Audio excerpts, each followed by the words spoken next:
Hello. അപ്പോൾ ദേ കുറേ നാൾക്ക് ശേഷമാണ് കേട്ടോ ഞാനൊരു ലോങ് വീഡിയോ അപ്ലോഡ് ചെയ്യണത്. അപ്പോൾ ഇന്ന് വേറെ ഒന്നുമല്ല, നമ്മൾ ക്വാർട്ടർ ക്ലീൻ ചെയ്യുന്ന ഒന്ന് കാണിക്കാമെന്ന് ഓർത്തു കേട്ടോ. എന്നുവെച്ചാൽ ക്വാർട്ടറൊക്കെ നമ്മൾ എല്ലാ ദിവസവും ക്ലീൻ ചെയ്ത് നല്ല നീറ്റാക്കി ഇടുന്നതാണ് കേട്ടോ. കാരണം എല്ലാ ദിവസവും ഞാൻ തുടക്കും. കാരണം ഇവിടെ ഒരു ചെറിയ കാറ്റടിച്ചാൽ മതി, അപ്പോഴേക്കും പൊടി ഫുള്ളായി കയറും കേട്ടോ. പക്ഷേ ഇന്നലെ രാത്രി നല്ലൊരു കാറ്റടിച്ച് ഏകദേശം ഒരു മണിക്കൂറോളം ആ കാറ്റുണ്ടായിരുന്നു. ആ ടൈമിന് നമ്മൾ ക്വാർട്ടേഴ്സിലെന്തോ 3-4 മാസത്തോളം വൃത്തിയാക്കാതെ ഇരുന്നത്രയും പൊടി നമ്മുടെ ക്വാർട്ടേഴ്സിലോട്ട് അടിച്ചു കയറി. അങ്ങനെ അപ്പോൾ ആ പൊടി രാവിലെ വൃത്തിയാക്കുന്നതാണ് ഈ കാണുന്നത്. അടുക്കളയിൽ വരെ പൊടിയായിരുന്നു. ഇതാ നോക്കൂ, നമ്മൾ പാത്രം മൂടി വെച്ചേക്കുന്നതായിരുന്നു കിച്ചണിൽ, അതിലൊക്കെ നിറച്ച് പൊടിയായി. പിന്നെ അതേ ഞാൻ ആദ്യം മുതൽ ഫുൾ വെള്ളം ഒഴിച്ച് മൊത്തം വൈപ്പർ വെച്ച് അടിച്ച് കളഞ്ഞു. ഇവിടുത്തെ ഒരു പ്രത്യേകത എന്താണെന്ന് വെച്ചാൽ ഈ ക്ലൈമറ്റ് ഭയങ്കരമായിട്ട് ചേഞ്ച് ആവും. അതായത് തണുപ്പിൻ്റെ സമയത്ത് ഭയങ്കര തണുപ്പും ചൂടിൻ്റെ സമയത്ത് ഭയങ്കര ചൂടുമാണ്. അതുപോലെ തന്നെ ഇങ്ങനെ പൊടിക്കാറ്റ് ഇങ്ങനെ റൗണ്ടായി കാറ്റ് തന്നെ നമുക്കിങ്ങനെ കാണാം. നമ്മുടെ നാട്ടിലിങ്ങനെ ചുഴലിക്കാറ്റ് വരില്ല, അതുപോലെ റൗണ്ടായിട്ട് ഇങ്ങനെ ആ കാറ്റ് നിന്നിട്ട് ആ പൊടി എല്ലായിടവും ഇങ്ങനെ കൊണ്ടെത്തിക്കും. അങ്ങനത്തെ ഒരു വൃത്തികെട്ട കാറ്റാണ് കേട്ടോ ഇവിടെ. ഞാൻ എത്ര നീറ്റാക്കിയാൽ ഒരു ദിവസം തുടച്ചില്ലെങ്കിൽ നമുക്ക് പിന്നെ ഇവിടെ ചവിട്ടാൻ പറ്റത്തില്ല, അങ്ങനെ പൊടിയായിരിക്കും കേട്ടോ. നമ്മൾ സാധാരണ ഇവിടെ നടക്കുമ്പോൾ അകത്ത് ചപ്പലിട്ടിട്ടാണ് നടക്കുന്നത്. നമ്മൾ വീട്ടിൽ സാധാരണ യൂസ് ചെയ്യുന്ന ചപ്പലിട്ടിട്ടാണ് നടക്കുന്നത്. പക്ഷേ എന്നാലും നമ്മൾ കാലിലൊക്കെ നിലത്ത് തൊട്ടാൽ അറിയാൻ പറ്റും നമുക്ക് പൊടി എന്തോരം ഉണ്ടെന്ന്.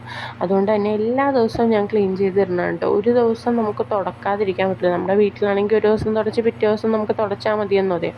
പക്ഷേ ഇവിടെ അങ്ങനെയല്ല, നമുക്ക് ഒരു ദിവസം തുടക്കാതിരുന്നില്ലെങ്കിൽ അതിന് മാത്രം നമുക്കൊരു ഒരു പിറ്റേ ദിവസം അതിന് മാത്രം ഉണ്ടാവും.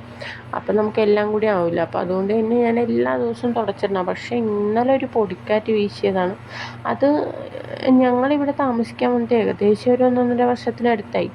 എന്നിട്ട് ആ ഒരു സമയത്ത് ഇതാദ്യമായിട്ടാണ് ഇങ്ങനെ ഒരു പൊടിക്കാറ്റടിക്കുന്നത്. ഇത്രയും പൊടി ഒന്നിച്ചകത്ത് കയറുന്നത്.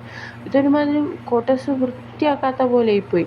എന്നുവെച്ചാൽ എല്ലായിടവും പൊടിയായിപ്പോയി. ഇപ്പം ഇന്ന് ആ പൊടിക്കാറ്റ് അടിച്ച ദിവസങ്ങളിൽ ഞാൻ ക്വാർട്ടറെല്ലാം വൃത്തിയാക്കിയതായിരുന്നു. പക്ഷേ അന്ന് ദിവസം ഞാൻ വൈകുന്നേരം എല്ലാം കഴുകിയൊക്കെ ഇട്ടതാണ്. വെള്ളം വരുന്ന ടൈമിനാണ് നമ്മളെല്ലാം കഴുകിയത്. അന്ന് ഞാൻ എല്ലാം കഴുകിയിട്ടതാണ്. പിന്നെ പിറ്റേ ദിവസവും കഴുകേണ്ടി വന്നു. ഇവിടെ മിക്ക ദിവസവും ഈ വേനൽക്കാലത്തെ അവസ്ഥ ഇങ്ങനെയാണ് കേട്ടോ. പ്രത്യേകിച്ച് രാജസ്ഥാനിൽ ഇവിടുത്തെ ഒരു ക്ലൈമറ്റ് ഇങ്ങനെ തന്നെയാണ് എപ്പോഴും. തണുപ്പിൻ്റെ സമയത്താണെങ്കിൽ എക്സ്ട്രീം ലെവൽ തണുപ്പായിരിക്കും. ക്ലൈമറ്റ് നമ്മളെപ്പോഴും ആലോചിക്കും ഒന്ന് ചേഞ്ച് ആവുമെന്ന്. ഞാനൊന്നും ആദ്യം പ്രതീക്ഷിച്ചതേയില്ല രാജസ്ഥാനിൽ ഇങ്ങനെ തണുപ്പുണ്ടാവുമെന്ന്. ഏകദേശം ക്ലൈമറ്റ് രാവിലെയൊക്കെ തണുപ്പിൻ്റെ സമയത്താണെങ്കിൽ വെറും 3 ഡിഗ്രിയൊക്കെ ആയി പോകാറുണ്ട്. 2-ന് താഴത്തോട്ട് ഇതുവരെ പോയിട്ടില്ല കേട്ടോ. അപ്പോൾ അങ്ങനെയൊക്കെ ആയി പോകാറുണ്ടായിരുന്നു. ഇപ്പം നല്ല ചൂടിൻ്റെ സമയമാണ്. ഏകദേശം ജൂലൈ സമയങ്ങളിലാണ്. മെയ്, ജൂൺ, ജൂലൈ ആ 3 മാസത്തിലാണ് നല്ല. പിന്നെ ചൂടൊന്ന് ക്രമീകരിക്കും, അതായത് താഴോട്ട് പോകും ചൂട്. പിന്നെ നവംബർ, ഡിസംബർ ആയപ്പോൾ നല്ല തണുപ്പും വരും. അങ്ങനെയാണ് ഇവിടെ ക്ലൈമറ്റ് പോകുന്നത്.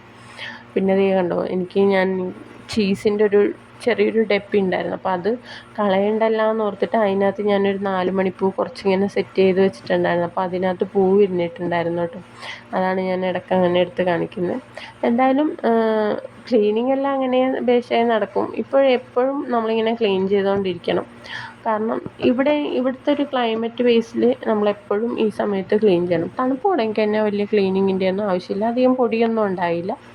നമുക്കിങ്ങനെ വല്ലപ്പോഴും കൂടി ഒന്ന് തുടച്ചാൽ മതി. അല്ലാതെ നമുക്ക് അങ്ങനെ വേറെ ബുദ്ധിമുട്ടൊന്നും ഉണ്ടാവില്ല. പിന്നെ ഇങ്ങനെ ഇടയ്ക്കിടയ്ക്ക് ഇങ്ങനെ നമ്മളെല്ലായിടവും ക്ലീൻ ചെയ്യുന്ന പോലെ നമുക്ക് പുറത്ത് സ്റ്റെപ്പാണെങ്കിലും നമ്മുടെ പുറത്തെ ബാൽക്കണിയൊക്കെ ആണെങ്കിലും നമ്മൾ തന്നെ ക്ലീൻ ചെയ്ത് കൊടുക്കണം. അങ്ങനെയൊക്കെയുള്ളൂ. അപ്പോൾ അതിൻ്റെ ക്ലീനിങ്ങൊക്കെ ഇങ്ങനെ നടന്നുകൊണ്ടിരിക്കുകയാണ്. പിന്നെ കുറേ പേരൊക്കെ സബ്സ്ക്രൈബ് ചെയ്യാതെയാണ് കേട്ടോ നമ്മുടെ ചാനൽ കാണുന്നത്.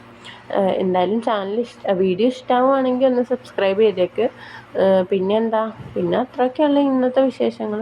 പിന്നെ ഞാൻ ഇടയ്ക്കിടയ്ക്ക് ഫുൾ വീഡിയോ ആയിട്ട് ഇടാൻ നോക്കാം, ലോങ് വീഡിയോസ് അപ്ലോഡ് ചെയ്യാൻ നോക്കാം.